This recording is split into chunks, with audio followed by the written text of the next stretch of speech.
नदी के किनारे का वो छोटा सा गांव।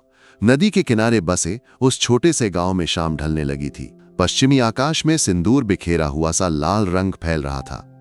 मस्जिदों से मगरिब की अजान की हल्की हल्की गूंज हवा के साथ बहकर आ रही थी। घरों में दीप जलने लगे थे। उस गांव की हर दूसरी शाम की तरह यह भी एक शांत शाम थी। लेकिन अनवर के मन में एक समुद्र सा हाहाकार मच रहा था। अपने घर की देहरी पर बैठकर सामने वाले घर की ओर देखते हुए उसे अपने सीने में एक बोझ सा महसूस हुआ। वह बशीर का घर था। वहां आंगन में एक पुरानी यामाहा बाइक स्टैंड पर खड़ी थी। इसके क्रोमियम चढ़े हिस्सों पर शाम का उजाला पड़कर चमक रहा था। बशीर ने वह बाइक खरीदे हुए बस एक हफ्ता ही हुआ था, लेकिन उस एक हफ्ते में अनवर की नींद उड़ चुकी थी। अनवर हमेशा से ऐसा ही था। दूसरों की खुशियां चाहे वे कितनी भी छोटी हों, उसके सीने में ईर्ष्या की चिंगारियां भड़का देती थीं। बचपन से वो सुनता आया था, उसको देखकर सीखो, इसको देखकर सीखो, जैसे तुलनात्मक वाक्य। पढ़ाई में औसत, दिखने में कोई खास आकर्षण नहीं और कोई विशेष प्रतिभा भी नहीं। उसके बाप हमीद हाजी गांव में एक छोटे से किराने के व्यापारी थे। उनके बेटे के लिए बड़े बड़े सपने थे, लेकिन कहीं न कहीं अनवर के कदम डगमगा गए। हर असफलता ने उसके अंदर हीन भावना की गहराई को और बढ़ा दिया। उधर बशीर इसके ठीक उलट था। उसके बाप का देहांत बहुत पहले हो चुका था। उसकी मां बिफातू घरों में काम करके उसे और उसकी बहनों को पाल रही थी। फिर भी बशीर को किसी से कोई शिकायत नहीं थी। छोटे मोटे काम करके हमेशा मुस्कुराता हुआ वो एक निश्चल इंसान था। उसकी वो मुस्कान देखकर अनवर को गुस्सा आता था। इतनी तकलीफों के बावजूद ये इतना क्यों हंसता है, वो खुद से सवाल करता। उनकी दुश्मनी की शुरुआत एक नौकरी से हुई थी। शहर की एक कपड़े की दुकान में सेल्समैन की जगह खाली थी। अनवर और बशीर दोनों ने आवेदन किया। इंटरव्यू के बाद बाहर निकलते वक्त दुकान के मालिक ने अनवर से कहा, सब कुछ ठीक है, लेकिन एक छोटी सी दिक्कत है। दूसरा लड़का थोड़ा ज्यादा अनुभवी है। खैर, मैं कल बता दूंगा। वो कल अनवर के पास कभी नहीं आया। अगले दिन बशीर उस दुकान में नौकरी पर लग गया। वह नौकरी जो हल्की सी चूक से छिन गई, उसने अनवर के मन में पहला जहरीला बीज बो दिया। फिर एक बार अनवर को पसंद अपनी ममेरी बहन सोहरा ने बातचीत के दौरान कहा, बशीर जैसा लड़का मिले तो उस लड़की का भाग्य खुल जाए। कितना अच्छा स्वभाव है उसका। यह एक साधारण बातचीत थी, लेकिन अनवर के सीने में यह आग की तरह गिरी। उसने मन ही मन ठान लिया कि बशीर उसका दुश्मन है। लेकिन बशीर को इन सब की भनक तक नहीं थी। वो अनवर को देखकर मुस्कुराता, हाल चाल पूछता। अनवर, चल एक चाय पी ले, कहकर उसके कंधे पर हाथ रखता। उस स्नेह को देखकर अनवर के अंदर का बैर और बढ़ता गया। बशीर की हर छोटी जीत, उसकी बेटी का क्लास में पहला रैंक लाना, घर में छोटा सा ईद का जश्न और अब ये पुरानी बाइक खरीदना, माइनस सब कुछ अनवर की नजर में उसकी हार को और गहरा करने वाली यादें बन गईं। बशीर के घर से उठने वाली हंसी उसे ताने मारती सी लगती थी। उस हंसी को मिटाना होगा, उसकी खुशी को खत्म करना होगा। ये विचार एक जहरीले सांप की तरह अनवर के मन में रेंगने लगे। तभी वो खबर आई, बशीर को गल्फ में वीजा मिल गया था। सऊदी में एक कंस्ट्रक्शन कंपनी में मजदूर की नौकरी। ये खबर सुनते ही अनवर का सिर चकराने लगा। क्या ये भी बच निकलेगा? क्या ये भी मुझसे बड़ा बन जाएगा? उस रात वो सो नहीं सका। बशीर के गल्फ जाकर पैसा कमाकर गांव में बड़ा घर बनाने और कार में उतरने का दृश्य उसके मन में एक बुरे सपने की तरह उभर आया। नहीं, ऐसा नहीं हो सकता। अगले दिन से अनवर का सारा ध्यान बशीर को बर्बाद करने पर केंद्रित हो गया। उसके दिमाग में कई योजनाएं कौंधीं। आखिरकार उसने वो फैसला लिया। वो जानता था कि यह खतरनाक है, लेकिन ईर्ष्या ने उसकी समझदारी को ढक लिया था। गांव के असामाजिक तत्वों से दोस्ती रखने वाले रशीद से उसने गुप्त रूप से मुलाकात की। नदी के किनारे सुनसान पुलिया पर यह मुलाकात हुई। क्या बात है अनवर, इस तरफ?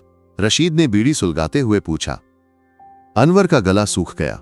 एक सामान चाहिए था। कैसा सामान? रशीद की आंखें संदेह से चमकी। गांजा, अनवर ने बहुत धीरे से कहा। रशीद हंसा। तुझे इसकी क्या जरूरत पड़ी? तू तो बड़ा सभ्य है ना। एक जरूरत है, अनवर ने नजरें झुकाकर कहा। रशीद ने जो कीमत बताई, उसे सुनकर अनवर चौंक गया। उसके पास इतना पैसा नहीं था। उसने घर से अपने बाप के बिना देखे कुछ पैसे चुराए और रशीद को दे दिए। अगली रात रशीद ने जिस जगह का जिक्र किया था वहां जाकर उसने वो पुड़िया ली।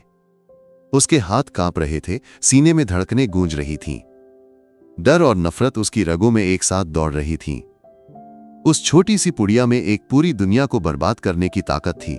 ये उसने उस वक्त नहीं सोचा। बशीर की यात्रा से 2 दिन पहले की रात गांव गहरी नींद में डूबा था। अनवर बिना शोर किए अपने घर से निकला। चांदनी रात नहीं थी। दूर कहीं एक कुत्ता भौंक रहा था। वो चुपके चुपके बशीर के घर के पीछे की ओर गया। रसोई की खिड़की आधी खुली थी। बशीर की मां बेफातू खांसते हुए उठकर पानी पी रही थी। उसकी परछाई अनवर ने देखी। उसका दिल एक पल के लिए रुक सा गया। जब उसे यकीन हो गया कि वो वापस सो गई, तब उसने बिना शोर किए खिड़की से हाथ डालकर रसोई के दरवाजे की सिटकनी खोली। अंदर घुसते ही उसने हॉल में रखे यात्रा के लिए तैयार किए गए बैग देखे। उसने एक बैग खोला और कपड़ों के बीच वो गांजे की पुड़िया छिपा दी। हर पल उसे डर था कि कोई जाग न जाए। बशीर के घर का कुत्ता आंगन में हल्का सा भौंका, जिससे वो चौंक गया। जल्दी से काम खत्म कर वो उसी तरह चुपके से अपने घर लौट आया। बिस्तर पर लेटने के बाद भी उसकी धड़कनें शांत नहीं हुई। एक अजीब सा अपराध बोध उसे घेरने लगा। मैंने ये क्या कर दिया? लेकिन बशीर का हंसता हुआ चेहरा याद आते ही उस अपराध बोध पर ईर्ष्या ने फिर से अपने काले पंख फैला दिए। 2 दिन बाद बशीर सबको अलविदा कहकर हवाई अड्डे के लिए रवाना हुआ। उसकी मां और पत्नी के आंसुओं ने अनवर के मन में एक हल्का सा खरोच भी नहीं छोड़ा। रो लो, अभी और बहुत रोना बाकी है, उसने मन ही मन कहा। ठीक 1 हफ्ते बाद दोपहर को हमीद हाजी दुकान से चेहरा सफेद पड़कर घर की ओर दौड़े। अनवर, हमारे बशीर को, उसे सऊदी हवाई अड्डे पर पुलिस ने पकड़ लिया। अनवर ने अनजान बनते हुए पूछा, क्यों? उसके बैग में गांजा था। यह खबर सुनकर अनवर के अंदर एक खुशी की लहर दौड़ी। उसकी योजना कामयाब हो गई थी, लेकिन वो खुशी ज्यादा देर नहीं टिकी। शाम को बशीर के घर से उठने वाली सामूहिक चीखें उसके कानों में चुभ गईं। बेफातू का सीने पर थप्पड़ मारकर रोना और बशीर की पत्नी सैनब का थककर बैठ जाना उसने खिड़की से देखा। वो नजारा उसके अंदर कहीं एक टीस पैदा कर गया। लेकिन उसे और उसके परिवार को यह भुगतना ही चाहिए कहकर उसने खुद को तसल्ली दी। दिन बीतते गए, बशीर का परिवार गांव में अलग थलग पड़ गया। लोग उनसे बात करने से भी कतराने लगे। नशे के सौदागर का परिवार, लोग चुपके चुपके कहने लगे। सैनब को घरों में काम करके बच्चों को पालना पड़ा। उनकी तकलीफें देखकर अनवर के अंदर का अपराध बोध बढ़ता गया। रातों को वो बशीर का निस्सहाय चेहरा सपने में देखकर चौंक कर उठने लगा। गांव के हर चेहरे को वो संदेह से देखने लगा। क्या कोई उसे शक की नजर से देख रहा है? इस अपराध बोध और शर्मिंदगी से बचने का एकमात्र रास्ता था माइनस इस गांव को छोड़ देना। बहुत सारा कर्ज लेकर उसने एक विजिटिंग वीजा जुगाड़ा और गल्फ के लिए रवाना हो गया। उसी रेगिस्तान की ओर जहां उसने बशीर को धकेला था, एक नई जिंदगी का सपना लेकर। दुबई की आसमान छूती इमारतें, रात दिन बहते वाहनों का सैलाब और अलग अलग देशों से आए लोगों की भीड़ ने अनवर के लिए एक नई दुनिया खोल दी। गांव की दमघोंटू यादों से मुक्ति। वो दिल से चाहता था कि सब कुछ भूलकर एक नई शुरुआत करे। उसे एक छोटे से रेस्तरां में सफाई कर्मी की नौकरी मिली। तनख्वाह कम थी, लेकिन कोई उसे नहीं जानता था। उसका अतीत कोई नहीं खंगालता था। ये दुनिया उसे बहुत सुकून दे रही थी। वो एक मजदूर कैंप के छोटे से कमरे में रहता था। 4 लोगों के लिए तंग कमरा। उसके रूममेट्स में एक था जमाल, पाकिस्तान के किसी दूर दराज के गांव से आया एक पठान। 6 फुट लंबा, गोरा रंग, लंबी दाढ़ी वाला जमाल हमेशा हंसने वाला इंसान था। शुरू में अनवर सबसे कटकर रहता था, लेकिन जमाल ने खुद उससे दोस्ती बढ़ाई।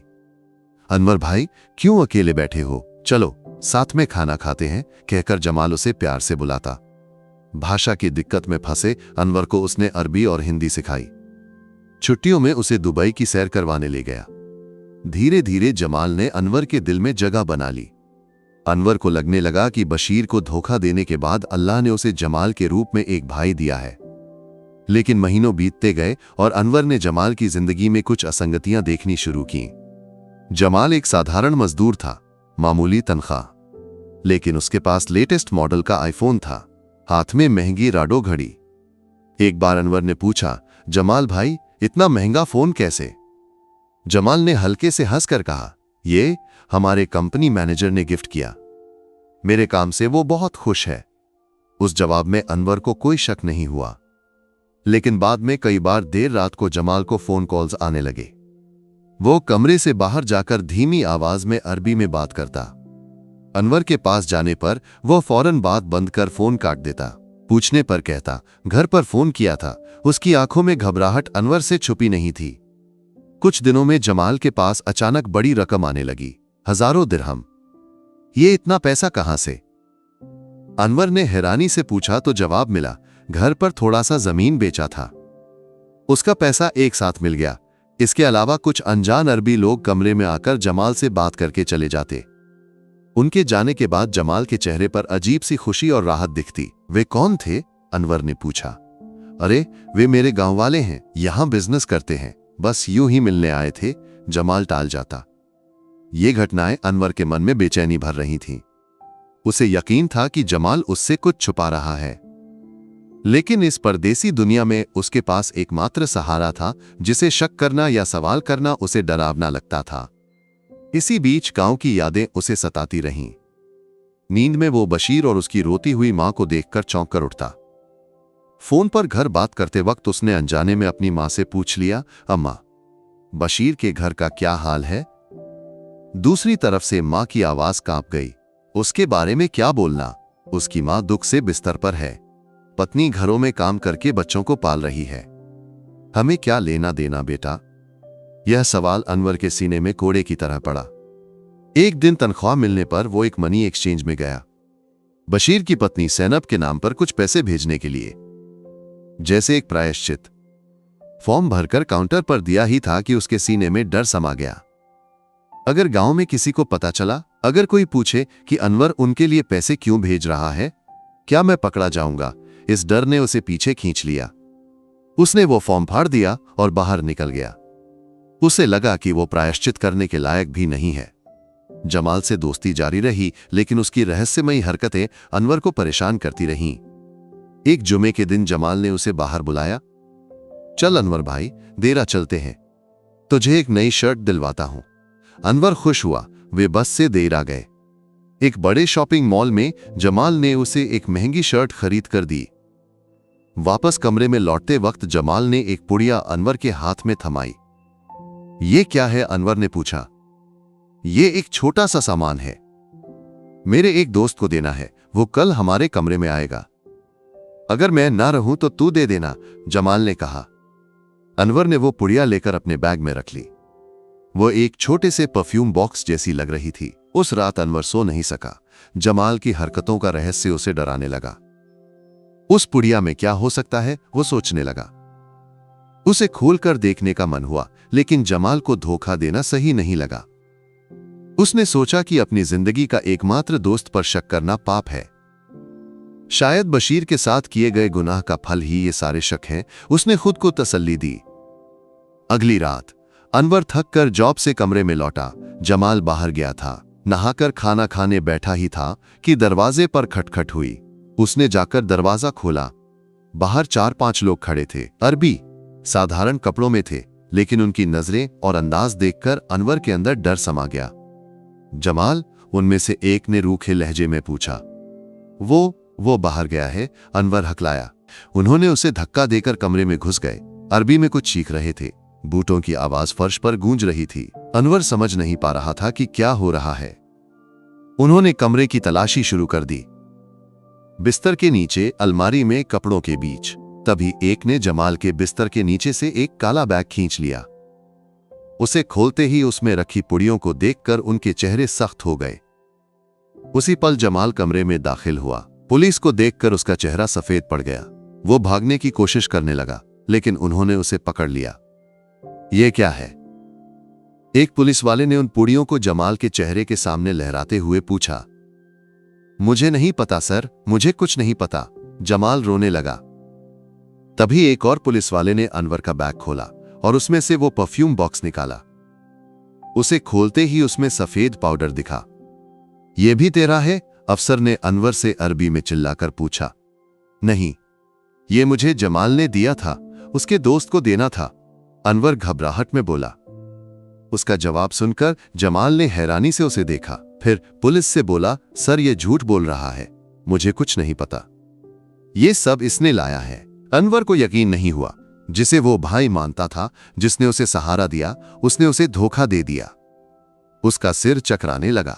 दोनों के हाथों में हथकड़ी डालकर उन्हें बाहर ले जाया गया।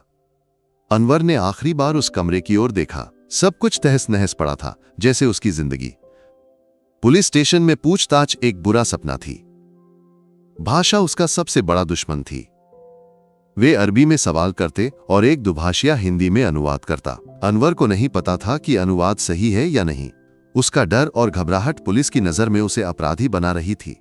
हर सवाल के जवाब में वो बस मुझे नहीं पता दोहराता रहा। जमाल ने बड़ी चालाकी से सारा इल्जाम अनवर पर डाल दिया। उसने पुलिस को यकीन दिला दिया कि वो बेकसूर है और अनवर ने उसे फंसाया। दिनों तक चली पूछताछ के बाद उन्हें जेल में डाल दिया गया। अंधेरी तंग कोठरी में अकेले बैठकर अनवर ने पहली बार महसूस किया कि बशीर ने कैसी पीड़ा झेली होगी। ठंडे फर्श पर बैठकर उसने दीवार पर सिर पटक कर रोया, अल्लाह, मैंने एक गलती की, लेकिन इतनी बड़ी सजा। बशीर का निस्सहाय चेहरा उसके सामने एक मायावी तस्वीर की तरह उभर आया। उसने समझना शुरू किया कि उसने एक जिंदगी बर्बाद कर दी थी। महीनों बाद उसे घर फोन करने का मौका मिला। फोन उसकी मां ने उठाया। बेटा अनवर। उनकी आवाज कमजोर थी। अम्मा। अनवर का गला रुंध गया। बेटा, तेरे बारे में सुना, तुझे कुछ नहीं होगा। तेरा बाप पूरी जमीन बेचकर वकील को पैसा देने की तैयारी कर रहा है, हम तुझे बचा लेंगे। मां की बातें सुनकर उसका सीना फटने लगा। उसकी वजह से उसका परिवार भी बर्बाद हो रहा था। उसे खुद से नफरत होने लगी। अम्मा, वो सिसकने लगा, मुझे एक बात कहनी है। क्या बेटा? बशीर, उसे मैंने धोखा दिया अम्मा। उसके बैग में गांजा मैंने रखा था। एक पल की खामोशी, फिर फोन से मां की चीख सुनाई दी। इसके साथ ही फोन गिरने की आवाज आई। फिर कोई नहीं बोला। उस खामोशी में अनवर ने महसूस किया कि उसकी दुनिया खत्म हो चुकी है। अदालत में सुनवाई एक मजाक थी। जमाल का बयान और अनवर के बैग से मिली नशीली दवा उसके खिलाफ मजबूत सबूत थे। वो अपनी बात साफ नहीं कर पाया और प्रति कटघरे में निस्सहाय खड़ा रहा। आखिरी फैसले का दिन। कोर्टरूम में सन्नाटा था।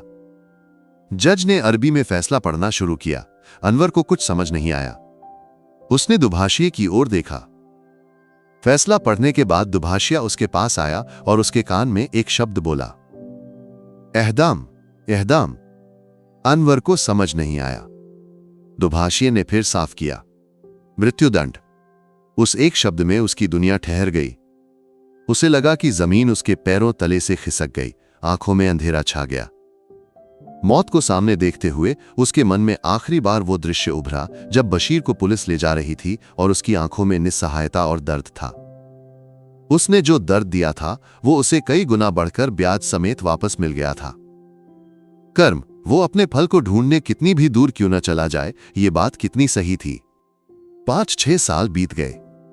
नदी के किनारे उस गांव में ज्यादा बदलाव नहीं आया। हमीद हाजी की किराने की दुकान अब उनके दामाद चला रहे हैं। बेटे की मौत की खबर से मिले सदमे से हमीद हाजी और उनकी पत्नी फिर कभी उबर नहीं पाए।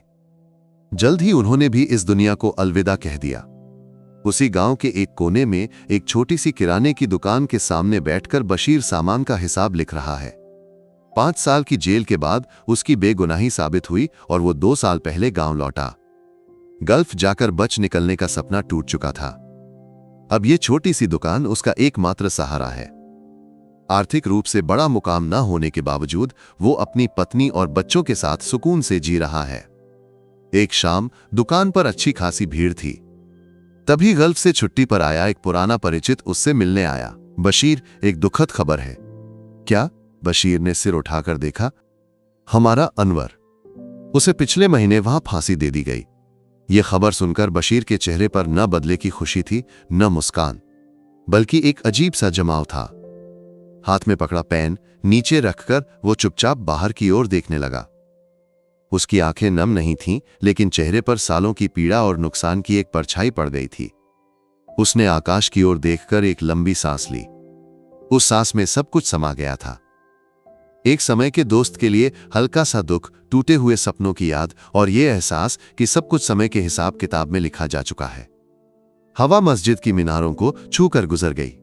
दूर कहीं अजान की आवाज गूंज रही थी। जिंदगी अपने सारे अप्रत्याशित मोड़ों के साथ आगे बढ़ती रही।